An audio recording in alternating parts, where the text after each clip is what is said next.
Bismillahirrahmanirrahim. Assalamualaikum warahmatullahi wabarakatuh. Innal hamdalillah nahmaduhu wa nasta'inuhu wa nastaghfiruh wa na'udzu billahi min shururi anfusina may yahdihillahu fala mudilla lahu wa may yudlil fala hadiya lahu. Asyhadu an la ilaha illallah wahdahu la syarika lahu wa asyhadu anna Muhammadan abduhu wa rasuluh la nabiyya wa la rasula ba'dahu. Amma ba'du, fa ya ibadallah, usikum wa nafsi bittaqwallah, faqad fazal muttaqun. Asyhadu an la ilaha illallah wahdahu la syarika lahu wa asyhadu anna Muhammadan abduhu wa rasuluh la nabiyya wa la rasula ba'dahu. Amma ba'du. Qala Allah ta'ala fil Qur'anil Azim, a'udzu billahi minasyaitonir rajim. Bismillahirrahmanirrahim. Ya ayyuhalladzina amanu taqullaha haqqa tuqatih wa la tamutunna illa wa antum muslimun. Ya ayyuhalladzina amanu taqullaha qawlan sadida yuslih lakum a'malakum wa yaghfir lakum dzunubakum wa may yuti'illaha wa rasulahu faqad faza fawzan 'azima. Shadaqallahu 'azim. Rabbi ishrah li sadri wa yassir li amri wahlul 'uqdatam min lisani yafqahu qawli. Amma ba'du. Teman-teman yang saya cintai karena Allah Subhanahu wa taala, malam hari ini saya akan bercerita tentang salah satu sahabat Nabi yang dikenal dengan seorang ahli hikmah yang luar biasa. Dia adalah Abu Darda. Siapa Abu Darda ini sebenarnya? Abu Darda adalah sahabat Nabi yang memiliki nama aslinya itu Uwaimir bin Malik. Dia tinggal di Madinah. Ketika pasukan muslim berjalan di atas permukaan bumi dengan riuh gemuruh kemenangan, ada seorang filosof ahli hikmah tinggal di Madinah yang memancarkan cahaya hikmah dari seluruh sisi dalam kalimat-kalimat yang luar biasa segar dan indah. Sang filosof selalu mengatakan kepada orang-orang yang ada di sekelilingnya, kata filosof tersebut, maukah kalian memberitahu tentang amal terbaik yang kalian kerjakan? Kata Abu Darda berkata, suatu amal yang paling suci di sisi Tuhanmu, paling mampu meningkatkan derajatmu dan lebih baik dibandingkan dengan berperang melawan musuh yang kalian menyerang mereka dan mereka menyerangmu, juga lebih baik dibandingkan dengan dirham dan dinar. Mereka yang mendengar kata-katanya itu begitu tertarik dan segera bertanya, apakah itu wahai Abu Darda? Kata para sahabat. Abu Darda kembali berbicara dengan wajah yang bersinar di bawah pancaran iman dan hikmah. Ia mengatakan, amalan itu ialah zikrullah, berzikir kepada Allah. Sungguh zikrullah itu lebih utama dan besar pahalanya, kata Abu Darda. Sang ahli hikmah yang mengagumkan ini tidaklah hendak mewartakan filsafat isolasi atau mengucilkan diri dengan kata-katanya itu. Ia tidak bermaksud menganjurkan orang meninggalkan dunia dan bukan pula hendak melepaskan diri dari konsekuensi agama baru ini, yaitu konsekuensi ketika jihad menempati posisi terdepan. Benar, kata para sahabat, Abu Darda bukanlah orang seperti itu. Sejak masuk Islam, kata para sahabat, Abu Darda telah memanggul pedang untuk berjihad bersama Rasulullah SAW sampai datang pertolongan dan kemenangan dari Allah. Abu Darda adalah model manusia yang menemukan jiwa dalam eksistensi yang penuh kehidupan saat menyendiri dan merenung beranjak ke dalam mihrab hikmahnya, serta memberikan seluruh hidupnya untuk mencari hakikat dan keyakinan. ahli hikmah pada masa-masa keagungan itu, yaitu Abu Darda. Abu Darda adalah seorang manusia yang dikendalikan oleh kerinduan berat untuk melihat dan bertemu dengan kebenaran. Di samping memiliki iman yang sangat kuat kepada Allah dan Rasul-Nya, Abu Darda juga percaya bahwa iman berikut segala kewajiban dan pemahaman yang menyertainya merupakan jalan yang paling ideal dan satu-satunya untuk mencapai hakikat. Karena itu, Abu Darda beriktikad dalam iman dan menyerahkan sepenuh jiwanya untuk Allah Subhanahu wa Ta'ala.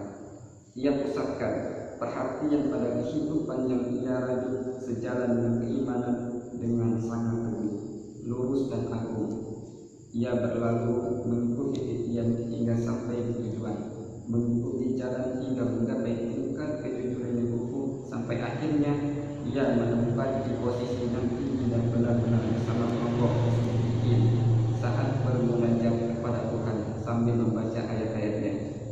Inna sholati wa nusuki wa mahyaya wa mamati lillahi rabbil alamin, yang artinya sesungguhnya sembahyangku, ibadahku, hidupku dan matiku hanyalah untuk Allah, Tuhan semesta alam.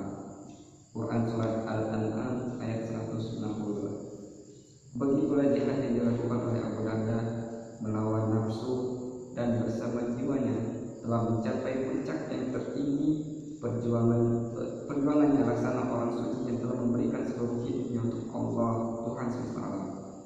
Sekarang marilah kita lebih dekat dengan sang ahli hikmah dan orang suci ini. Tidaklah kalian melihat cahaya yang berkilau di sekitar keningnya, kata para sahabat? Tidak kalian mencium aroma wangi semerbak yang berasal dari tubuhnya?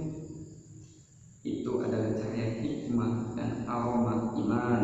Para sahabat kata mengilustrasikan Abu Darda ini.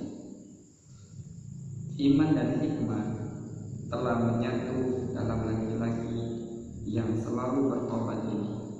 Keduanya telah bertemu dengan sangat sempurna. Suatu hari, ibunda Abu Darda ditanya tentang amal apakah yang paling disukai oleh Abu Darda. Maka sang ibu menjawab, tafakkur dan iktibar, mengambil pelajaran, kata ibunya Abu Darda.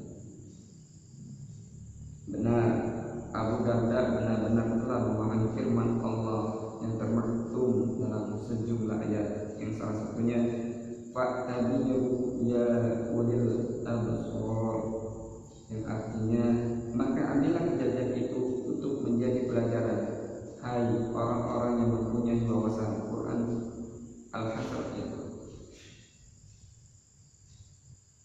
Abu Darda selalu mendorong saudara-saudaranya untuk bertawakal. Ia berkata, berpikir 1 jam itu lebih baik daripada ibadah 1 malam. Ibadah dan merenung serta mencari hakikat telah memenuhi seluruh jiwa dan seluruh hidupnya. Padahal ketika ia menerima Islam sebagai agamanya dan berbaikat kepada Rasulullah SAW untuk mengikuti agama yang mulia ini, Abu Darda adalah seorang pedagang yang sukses, salah seorang pedagang Madinah yang sekatan. Ia telah menghabiskan separuh umurnya untuk berdagang, baru kemudian dia masuk Islam. Artinya Abu Darda orang yang termasuk orang yang terlambat masuk Islam. Bahkan sebelum Rasulullah dan kaum muslimin datang ke Madinah sebagai muhajirin. Nah, marilah kita biarkan Abu Darda sendiri yang melanjutkan kisahnya. Abu Darda berkata, aku masuk Islam di hadapan Nabi SAW dan aku adalah seorang pedagang, kata Abu Darda. Aku ingin menggabungkan perdagangan dengan ibadah, tetapi tidak berhasil. Karena itu aku tinggalkan perdagangan dan memusatkan diri untuk beribadah. Kali ini aku tidak merasa gembira jika aku menjual dan membeli lalu mendapat keuntungan 300 dinar tiap hari. Bahkan jika tokoku berada di pintu masjid sekalipun, ingatlah bahwa aku tidak mengatakan sesungguhnya Allah mengharapkan juga, tetapi aku ingin menjadi orang yang tidak terlena dari zikir kepada Allah karena perdagangan dan jual beli. Kata Abu Darda, walaupun tokoku berada di pintu masjid, aku tidak bakalan lupa untuk berzikir kepada Allah Subhanahu wa Ta'ala. Tidakkah kalian melihat bagaimana ia berbicara dengan memberikan hak pada persoalan sehingga hikmah dan kejujuran memancar dari kata-katanya? Sebelum kita bertanya kepadanya, wahai Abu Darda, apakah Allah mengharamkan ibadah? Ia akan segera membawa pertanyaan ini dari pikiran kita, lalu menunjukkan pada tujuan yang lebih mulia yang ia kejar, dan karenanya ia tinggalkan perdagangan meski tergolong pedagang yang sukses. Abu Darda adalah seorang laki-laki yang spesifik, rohaniawan dan unggul, orang yang berusaha menggapai derajat kesempurnaan tertinggi yang bisa dicapai oleh manusia. Abu Darda menjadikan ibadah sebagai tangga menuju alam kebaikan tertinggi, menemukan kebenaran dalam keagungannya dan menemukan hakikat dari sumbernya. Andai ia menghendaki ibadah sekedar sebagai perintah yang harus ditunaikan atau larangan yang harus ditinggalkan, tentu ia bisa menggabungkannya dengan perdagangan dan pekerjaan-pekerjaannya. Pasalnya, tidak sedikit pedagang yang soleh dan banyak orang yang soleh menjadi pedagang. Banyak di antara sahabat Rasulullah SAW tidak lalai untuk mengingat Allah karena berdagang dan membeli. Bahkan mereka bekerja keras untuk mengembangkan perdagangan dan meningkatkan kekayaan untuk digunakan dalam mengabdi pada urusan Islam dan mencukupi hajat kaum muslimin. Namun jalan mereka tidak meremehkan Abu Darda. Ini sebagai jalan tasawuf, kata sahabat berkata kepada sahabat yang lain.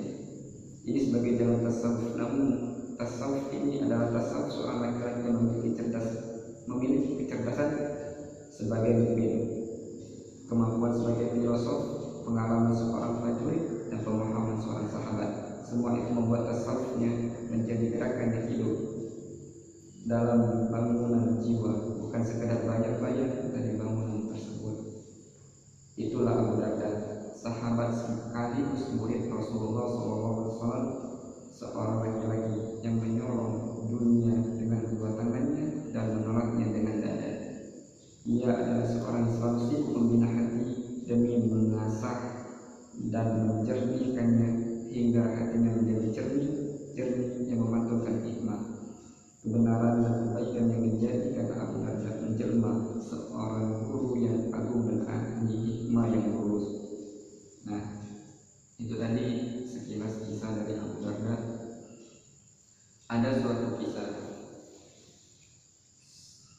pada saat Rasulullah SAW mengimami salat subuh. Ketika Rasulullah SAW menghadap ke belakang, Rasulullah SAW tidak melihat Abu Darda yang biasa dilihatnya di sebelah kanan. Ketika ditanya kepada salah satu sahabat, Rasulullah SAW bertanya, kemanakah Abu Darda pergi? Mengapa dia tidak ikut berzikir? Kata Rasul kepada sahabatnya bertanya, tidak tahu ya Rasulullah, Abu Darda habis sholat langsung pulang. Biasanya kan selalu berzikir, kata Rasul. Maka untuk menjawab penasaran tersebut, Rasul langsung menemui Abu Darda dan bertanya kepada Abu Darda, wahai Abu Darda, kenapa engkau ketika habis sholat subuh selalu perginya duluan, selalu pulang duluan? Kenapa tidak berzikir? Apakah engkau tidak mau berlama-lama dengan Allah? Kata Abu Darda, saya bukannya tidak mau ya Rasulullah berlama-lama dengan Allah, tetapi saya tidak ingin saya ketika pulang anak saya sudah bangun. Karena pada suatu ketika saya telah pulang, saya mendapati anak saya bangun, saya mendapati atau melihat anak saya makan kurma yang kurma tersebut bukan hak saya. itu adalah kurma tetangga saya. Makanya saya pengen pulang cepat-cepat. Kenapa saya tidak menyihir? Karena saya takut, kata Abu Darda, takut kalau saya pulang anak saya sudah bangun, takutnya saya keduluan dan dia makan kurmanya lagi. Maka dari itu sebelum anak saya bangun, saya kumpulkan kurma-kurma yang jatuh di halaman saya dan saya kembalikan kepada tetangga saya. Itu alasannya ya Rasulullah, kenapa saya selalu pergi atau pulangnya duluan ketika habis sholat subuh. Mendengar perkataan Abu Darda tersebut, Rasulullah SAW langsung menawar kurma tersebut kepada orang kafir yang memiliki kurma tersebut. Bagaimana kata Rasulullah? Wahai ya Ajiyah, maukah engkau saya beli kurmamu, tetapi kurmamu tetap di halamanmu? Kata orang kafir, baik ya Rasulullah. Ketika jual beli tersebut sudah terjadi, orang kafir ini senang. Artinya saya tetap bisa dapat kurma ini ya, kan kurmanya batangnya tetap di halaman saya, dan nanti ketika udah banyak buahnya bisa saya petik, kata orang kafir tersebut. Mendengar perkataan ini, Rasul langsung berdoa dan memindahkan kurma yang tadinya di tetangga berpindah ke halamannya Abu Darda. Apa yang bisa kita petik dari kisah Abu Darda ini? Abu Darda adalah orang yang ahli hikmah, yang tidak pernah meninggalkan Allah, yang selalu mengingat Allah dimanapun setiap keadaannya, baik itu dalam keadaan sedih, senang, maupun dalam keadaan dagang. Dan dia tidak ingin sedikit pun memakan makanan haram, baik itu dirinya, anaknya, bahkan istrinya. Bisa kita tarik kesimpulan bahwa sedikit saja makanan yang haram yang masuk ke dalam tubuh kita akan menjadi sumbatan doa-doa kita terkabul, pahala-pahala kita menyampai pada Allah karena dosa sendiri. Karena itulah saya berpesan untuk diri saya pribadi dan teman-teman sekalian, marilah kita selalu mengingat Allah dimanapun kita berada, dan kita menjauhi makanan-makanan haram yang masuk ke dalam tubuh kita walaupun sedikit. Barakallahu